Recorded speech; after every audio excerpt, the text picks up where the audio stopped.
Om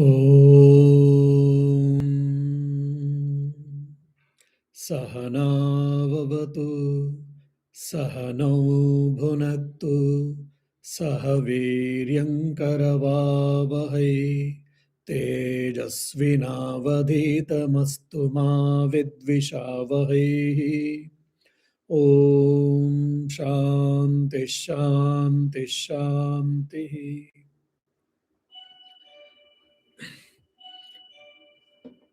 Dear devotees, today is a quite interesting topic. That is the meditation, which we all try to do it.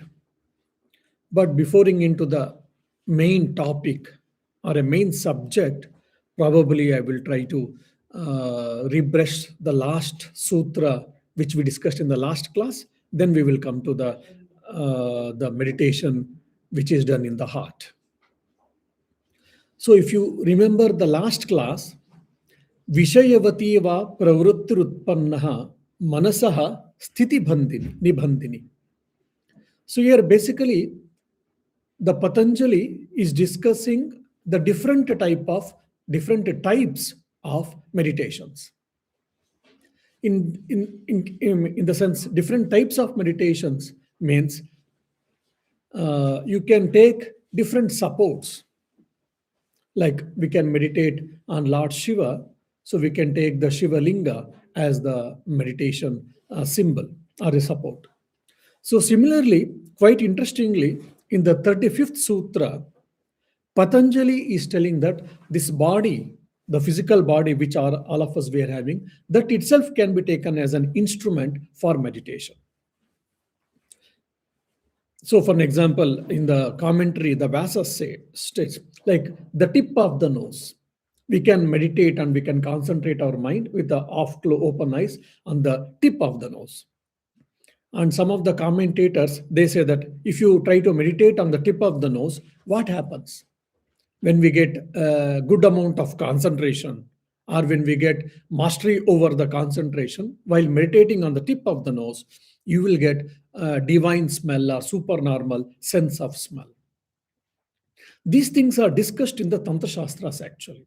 One who worships a divine mother in the Shakta traditions and all, so they will be having a different fragrance experience or the different musical sounds they will be hearing in Tantra Shastras and in Shakta tradition. It is discussed. Now, on the palate in the body, if you can try to concentrate and if you get a mastery, then you will experiencing different supernormal color sets. And quite interestingly, on the tip of the tongue, if you concentrate, you will experience or you will have special power called supernormal taste. Then in the middle of the tongue, if you do it, it is a supernormal touch. And in the root of the tongue, supernormal sound.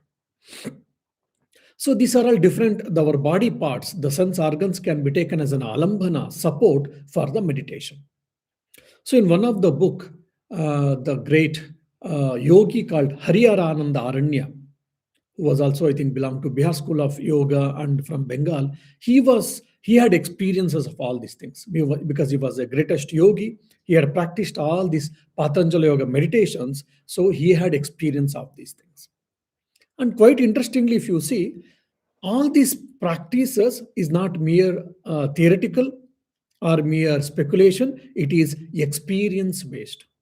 Even today, if we try, these things are possible. These experiences are possible. Once we get experiences, our doubts are removed and we'll be able to understand the scriptures in a much better way. That's how Swami Vivekananda describes Sri Ramakrishna as spiritual laboratory. Sri Ramakrishna was made his life, his own body and mind a spiritual laboratory, and he made different types of spiritual practices, which has been discussed and listed out in scriptures. Now, today's main topic is our 36th Sutra, Vishokava Jyotishmati, or steadiness of the mind is gained when the mind is pain-free and luminous. So the steadiness of the mind is gained when it has to be supplied from the previous aphorism. So here, Vishokava Jyotishmati. It is pain free or luminous. That's all. So here Patanjali is giving, because it's a sutra form, it is in a very cryptic actually. So until otherwise we meditate on this or without the commentators, many times we'll not be able to tell. The Vijnana Bhikshu and Vachaspati Mishra, based on Siddha tradition, Shakta tradition, and Tantra tradition, lot of quite a good amount of discussions they do. So based on that, I'll be doing, maybe with some devotional scriptures point of view also I'll be doing. So here, Patanjali is telling, when you attain the meditation or when you have a mastery over the meditation, your mind will be free from any pain. And luminous in the sense, your mind will become pure sattva, shuddha sattva, which is devoid of tamas and the rajas. That's what the general meaning. Let us go in deep now.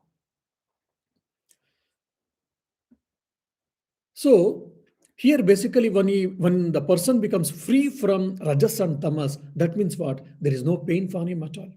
According to the Sankhya philosophy or according to the Patanjali Yoga Sutra, rajas and tamas gives the pain and the sattva gives the happiness. Sattva gives the joy, sattva guna, the quality, gives the bliss.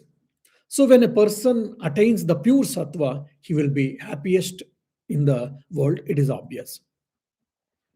So by meditation, one can attain the positive state. I think in the last class, I was trying to tell in one of the Taittiriya Upanishad, I think, by meditation, what happens? One is detoxification. We can detoxify our mind from the negative thoughts. Today, most of us, we have got psychosomatic problems. Stress, strain, negative thoughts, inferiority complex, superiority complex, interpersonal relationships, all these things. Why? Because of the problem in our mind. So when we do meditation, mind gets detoxified. When it gets detoxified, what happens? Many of the negative thoughts gets removed. Not only that, it gets energized. Energized like taking a booster dose. In the after COVID, we had some booster doses, or otherwise we take a multivitamins, multimineral tablets, and other things. So it energizes positively. It strengthens our mind. Okay. Now, this Vachaspati Mishra and Vijnana Bhikshu, they try to discuss. So this type of meditation, which has been told in a cryptic way by Patanjali, is the meditation to be done in the Anahata Chakra. We have got 6 chakras. So Anahata Chakra is, according to them, it is between the physical, it is between the chest and abdomen. And quite interestingly, this Anahata Chakra has got 12 petals. But till now, if you whoever has taken the initiation from the Ramakrishna mission tradition and some of the devotional scriptures, they tell 8 petals. We are supposed to imagine 8 petals and there the luminous form of the Supreme Self. But if you see the any yogic traditional scriptures, they say that about 12 petals. Why? It is quite interesting actually. Now, when you say Anahata Chakra, as a chakra itself, that place, the psychic place, has contains 12 petals, 12 petal lotus, which is inverted. When the Kundalini awakens through Sushumna Nadi, when the Kundalini awakens, the blossom becomes upside down and it gets blossomed. So when that particular chakra gets activated, every particular chakra gets upside down and it gets bloomed. And in the 12 petaled lotus, according to the scriptures, there is a one more subtle deep lotus, or you can say one more lotus in the 12 petaled lotus. And that has got 8 petaled lotus. And this has been beautifully discussed in our Chandogya Upanishad. Chandogya Upanishad contains a lot of meditational techniques actually. So there they say Rudaya Akasha or Rudaya Pundarika. So it's a technical word, I know. It is the 8 petal lotus is called Rudaya Pundarika. Rudaya means heart. So that is a spiritual heart. And according to the Sankhya philosophy, one of the commentators mentions these 8 petals represents 8 divine qualities. So one person's Anahata Chakra gets activated, such a seeker gets 8 divine qualities. He will be the recipient of 8 qualities. And I think either Kashmir Shaivism or the one of the Shaivism, basically Shaivism school of Shaivism, they say that eight petals represent the eight faces of the Lord Shiva. Eight faces in the sense eight aspects. Like in one of the chanting and all, we do Sarvaya Namaha, Babaya Namaha, Rudraya Namaha, Ishaya Namaha, like that. So that all eight aspects of the Lord Shiva. All right. Now, they say in that eight petal lotus, it's a eight petal lotus. Not only that, there is a lot of empty space there.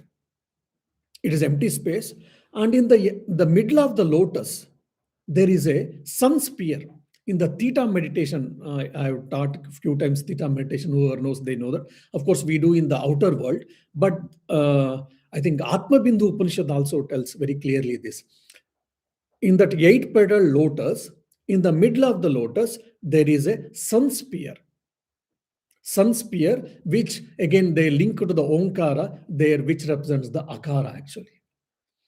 In the middle of the lotus, there is a sun spear, and which is also represents Akara and waking state of our consciousness. And above this sun spear, there is a moon spear again. There is a moon spear, and which represents a dream state of consciousness, and which is also represents Ukara. And the higher to the moon spear, there is a deep sleep. The higher spear, deep sleep, it is called star spear or a gem spear, they say. So basically, it is a deep sleep state. It is represented as Anmakara. And beyond these three spears, there lies the highest state of consciousness connected with the Anahata Dhvani, or the sound of Brahman, they say. And the lotus now, as I told, if it is not awakened, it is inverted. So there will be stalk of the lotus. In the stalk of the lotus, there is a channel called either Sushumna channel or the Brahmanadi, they say. And one of the commentator, quite interestingly, he mentions that all these, whatever the explanations we are seeing now, these things has been revealed or experienced by our yogis and the rishis. So it is quite interesting that in our olden days, our rishis and yogis, how they meditated, how they spent their time in all these things, and how they were able to experience all these things. That is quite interesting, actually. And Vachaspati Mishra, he makes one more quite interesting remark or a note, that whoever meditates, whoever concentrates his mind on this Anahata chakra, that is the eight petal lotus, where his mind gets established there and he gets a mastery, such a person experiences the awareness, direct awareness. It is nothing but like, who am I, in the Vedantic language. Why? Because he himself says, because the mind consists of intellect, ego, and the memory, and the notion of I and everything. So the moment when a person gets the direct awareness, that means he will be able to understand who am I, or from the Sankhya philosophy point of view, he will get the experience of the Purusha. I am that Purusha. And in the Chandogya Upanishad, one more, very technically, they use the word called Dahara Akasha. Akasha means space. So whatever today now I discussed, everything has been put in the Chandogya Upanishad. So in the 8th chapter, it comes. So I'm giving the essence of that. Within the city of Brahman, Brahman means here the subtle body, there is a small lotus house, and within it, a small inner space. What is within that small inner space? That is what should be sought. And that is what one should desire to understand. As vast as this Akasha all around, so vast is Akasha within the heart. Just like we see the external space so wide and so universal, so similarly there's so much white space also inside the heart. That's what Chandogya Upanishad says. I mean, I'm giving the essence of the three mantras in the 8th chapter, 1st canto, 1 to 3. So in the Yoga Sutras, in the Upanishads, and in the Tantras, there we can see many similarities actually. So now, why am I giving all these deep analysis? Because most of us who have taken initiation, we are asked to do the meditation in the heart. and we try to imagine the eight petal lotus and their god. We try to imagine the god and we try to meditate. So if not all of you, at least for me, few years before I had got a doubt. Well, this has been given by my teacher, my guru, and for him, his guru has been given. For him, his guru has been given. Fine. So, is it the meditation which has been taught only in us, in our Ramakrishna mission tradition, or it is been discussed in any scriptures, or it is been come from many other traditions also? I had a doubt. So, when I was studying and when I was trying to inquire and trying to study and all, so I got a lot of scriptural references. So that assures the more shraddha and more faith in our spiritual practices. That is the reason I am trying to go in deep. So again, Vachaspati Mishra says that one who concentrates and one who establishes, one who has got a self-mastery here based on the Anahata Chakra, he will have a experience of the true nature of the things. What does it mean actually? True nature of the things means because he's sattvic in nature, so when his mind is completely sattvic, that means he will be able to see the things as it is.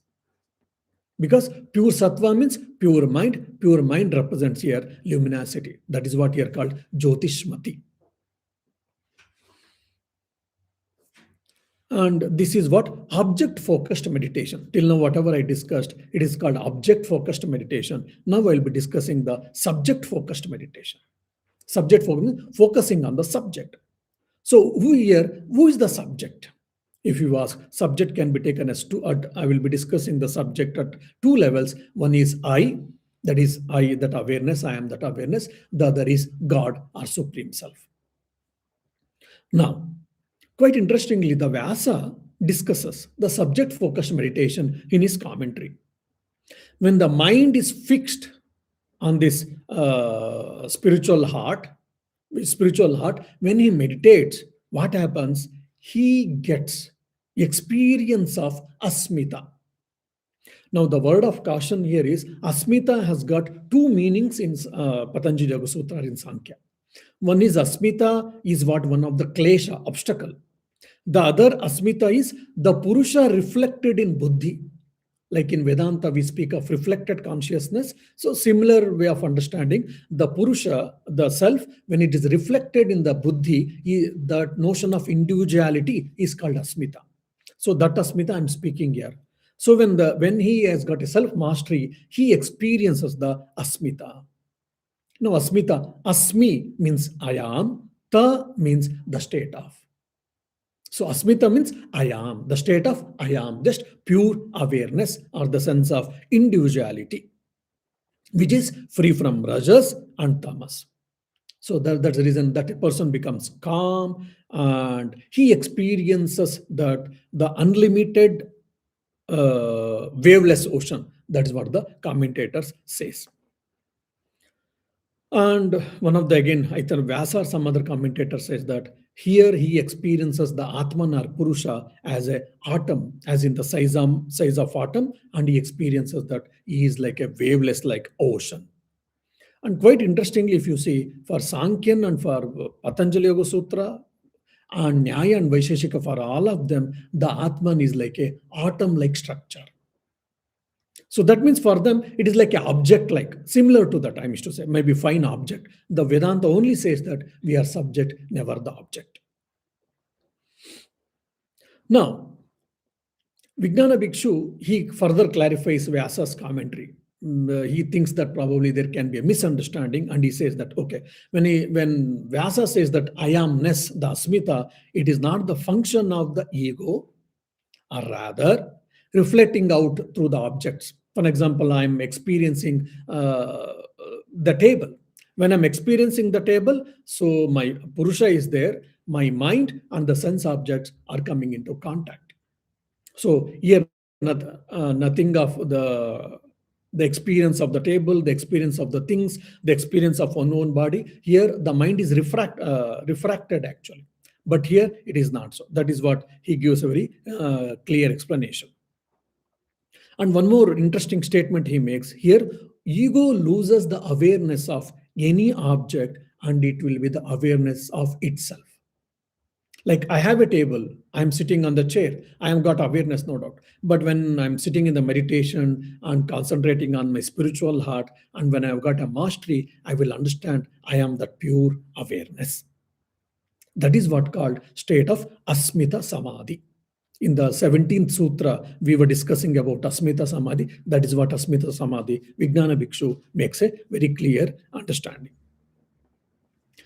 And interestingly, Ramana Maharshi also speaks. One of the spiritual seeker, he asks, the heart is said to be on the right. Our spiritual heart, we meditate, is the center of the heart. But generally, the physical heart is in our left side, actually. Why there is a difference of opinion, or why there is a contradictory view? A similar question was asked by one of the disciple to Ramana Maharshi. He said that, oh, the physical, the left side of the left side heart, which you are saying, there's a physical heart. We are speaking of spiritual heart, which is in the middle of our body.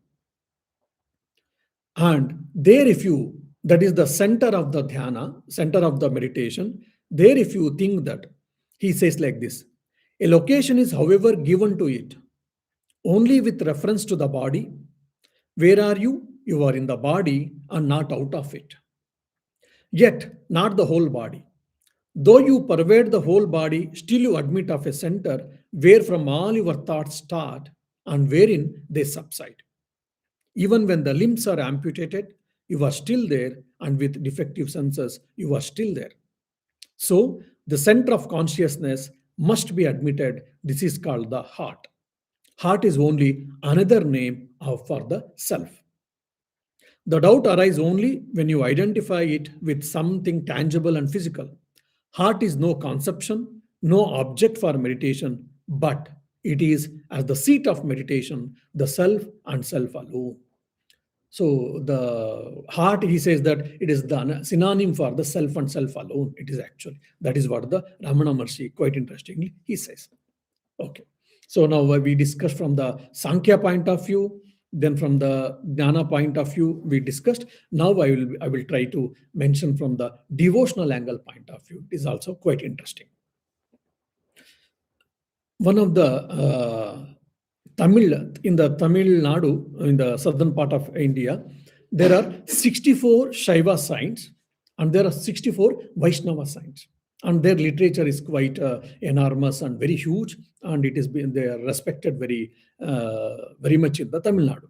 So one of the Tamil Shaiva saint is called Tirumantiram. His name is Tirumantiram. He beautifully says that, or rather his experience of the meditation, he says, the flower that blooms in the heart is what? The temple. The Lord who sits upon it is the light, the consciousness. And those who know this need not seek any other shrine or temple. So he's telling very clearly the heart is the temple, and the light or supreme self is nothing but consciousness. And one who knows it, means one who experiences it, he doesn't need to go to any shrine or any temple. Based on his experience, he tells. Now, in the Bhagavatam, in the Srimad Bhagavata, in the second chapter, there's a interesting discussion on this. So the explanation of the shloka goes like this. Others conceive of the personality of Godhead residing within the body in the region of the heart and measuring only 8 inches within 4 hands, holding the lotus, the wheel of a chariot, the conch shell, and the club respectively. So basically, they're giving the explanation of the Lord Vishnu. So, and 8 inches why? So again, why 8 inches why means they give the measurement from your, what do you say, the little finger, from the tip of the little finger to the tip of the thumb. So this is more or less 8 inches will be there. So that much the Lord will be there. So how much our 8 inches will be there for individually. So much God's what you say form or God's measurement will be there according to the Bhagavata. Anyhow, 8 inches or 10 inches is not important. Basically, we can visualize the Lord in our heart. And also one Upanishad from Krishna Yajurveda, it is also called Yoga, it is the Yoga tradition Upanishad, Dhyana Bindu Upanishad. It also states very clearly that heart has a crucial place for meditation. And you can imagine or you can experience eight petal lotus for meditation, where the individual soul and the supreme self are located. So this Amrita Bindu Upanishad, sorry, Dhyana Bindu Upanishad tells very clearly there is a spiritual heart. In that eight petal lotus is there, and that is the place where individual self and the supreme self both are located. So in our traditions, we go and we sit in front of God and we try to visualize Him, we try to do japa and etc. That means what? The individual self and supreme self both are located in the heart according to the Dhyana Bindu Upanishad. So these, Upanishadic statements gives faith more and more, and it gives a very positive vibes for us. So whatever we are doing the practice, it is a age-old practice. So the rishis, the sages, and the great incarnations, they have practiced, or it was revealed to them, and based on that we have got these things through our teachers. We can feel very happy about it. And standard one in the Gita, 18th chapter, also we can remember Ishvara Sarva Bhutanam Ruddesha Arjuna Tishtati. O Arjuna, the Lord dwells in the heart of every being. And one more reference for this is from the Shvetashvatara Upanishad. That is, the self, the inner soul, is as small as thumb, yet it is present in the heart of all beings. Those who know this with their intellect and realize it in their mind, they attain immortality. So the Lord is in the self, or the self is in the form of it. In the size of a thumb, is in our lotus heart. Whoever experiences it, they will attain the immortality. Now, there, the Shvetashvatara Upanishad, it is describing it as a self. The devotional scriptures, they describe it as a God, or the Lord Narayana, Lord Shiva, or Durga, or Devi, or Kali, or our Ishta Devatas. So one more, Tamil Vaishnava saint. Earlier I gave a reference from the Shaiva saint. Now one more Vaishnava saint, he gives quite interesting statement. He said like this: I searched for him in temples, in forests and mountains. Then I looked within. There he was, smiling in the lotus of my heart, as if he had been waiting for long. This is quite interesting ones actually. So I searched in temples, I searched in shrines, I searched in mountains and forests. I didn't find. This is what the Katopanishad idea, Paranchikani Vetunat Svayambhu Parang Pashyatinantara. So I searched everywhere outside, I didn't get it. Then finally I entered inside. I entered and I slowly entered into my own lotus heart. There I saw the God is sitting in the lotus heart. And not only that, he's sitting and he's smiling. With smilingly he's sitting and he was waiting for me to go. So this can be taken as very quite imagine. So we are trying to meditate, we are trying to concentrate, we are struggling to meditate, all these things fine. So this is a one great idea. Even Lord is also waiting for us to receive his devotees. So one of the monk, actually, he went and asked my teacher, Swami Raghunathanji, that early morning getting up and sitting for meditation is becoming difficult because 3 o'clock we are supposed to get up in the monastery. So I'm feeling sleepy. What should I do? Then he said, oh, I don't have this problem. Then he said, you are the president of the order and you are such a senior monk, well-established person. I'm a novice. We can't, compare each other like that. Then Swami Ranganathanji told, why don't you think like this? Now you are going it as a duty, you are going it as probably. There is some sort of, force. You are forcing yourself and you are going it as a part of compulsion or whatever. Or you might be thinking as a part of spiritual practice, you may do it. Instead of all that, you think that if I go early morning to temple and sit and meditate, Lord will be pleased by this action. Since Lord is pleased by this action, I am going and sitting. So it is not that a part of spiritual practice, it is not part of compulsion. Don't think that. Rather, because God will be happy if I meditate, if I go and sit and meditate. So think like this, then the problem subsides. Then he says that, though it is a very simple, idea or a suggestion, and the monk says that after practicing this, I was able to overcome the problem. So this Alvar also says that the God is sitting in the heart with a smiling face and he was waiting for me. So what a great imagination. So now the question might come for all of you: why so much references I gave? Why I gave so much descriptions? Why? Because as I was telling earlier itself, like we always try to do meditation, devotional meditation, most of us, if not, and we try to imagine in the lotus art about God and our Ishtadevata, chosen deity, and all. So when we try to understand these references, we will come to understand how it has been backed by scriptures. There's a scriptures which describes this, and there are huge traditions. Based on that, we have got this technique from our gurus, so we can feel more comfortable and more confident about the practice of these meditation techniques.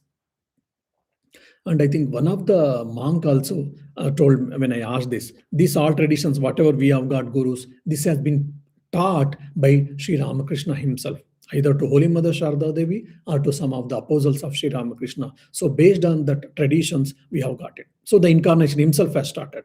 And apart from that, in the Sankhya, I mean, in the Patanjali Yoga Sutra, elsewhere itself, whatever the way we are following, more or less, in the same, in the principal way, even in the Patanjali Yoga Sutra, which is 2500 or 3500 years before, the same references we can see in the Yoga Sutras also.